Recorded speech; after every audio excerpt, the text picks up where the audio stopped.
Ilang araw matapos makumpirmang break na ang engaged couple na sina Bea Alonzo at Dominic Roque, binasag na ng aktor ang kanyang pananahimik.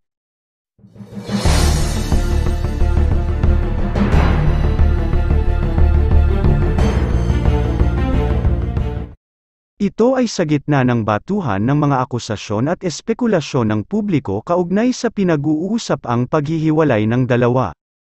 Sa pamamagitan ng Facebook noong Huwebes ng umaga, February 8, 2024, nakiusap si Dominic na wala sanang hate, bashing, negative things.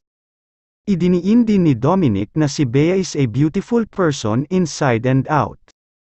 Kalakip ng Facebook post ni Dominic ang Instagram Reels na ibinahagi niya noong October 21, 2023 bilang pagbati sa kaarawan ni Bea.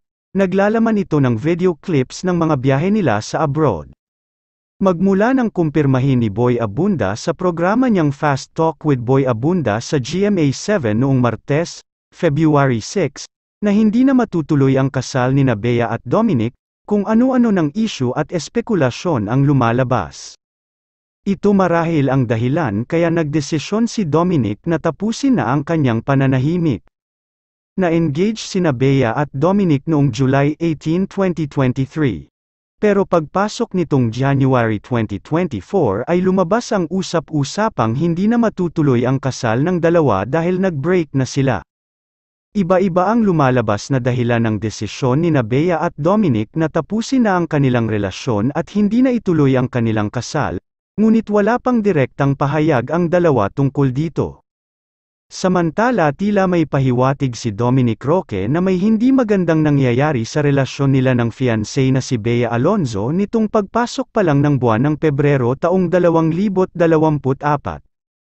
Noong February 2, nagkomento siya ng 3 yellow faces with closed eyes, frown, and a bit of sweat dripping from its forehead emojis sa post ni Tyler Glass. Ang meaning nito ay moderate degree of sadness, pain, frustration, or disappointment.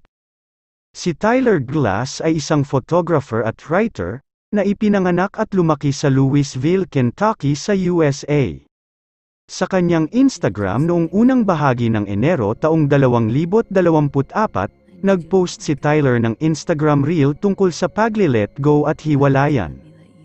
Ayon sa narration ng video, I need you to do something for me. I need you to let me go, you have to let me let you go. In another life, maybe it was you and me, maybe there, we love each other right. And we were happy together, maybe in that life we did all the things we said we would. But we got this one instead, you were my friend, my love, and now a stranger, but you'll always be my favorite memory. Caption sa post ay ang huling linya ng reel na, "But you will always be my favorite memory." Hindi pa rin nagbibigay na opisyal ng pahayag ang dalawa. May mga nagsasabi ring baka sinasalba pa ng dalawa ang kanilang relasyon.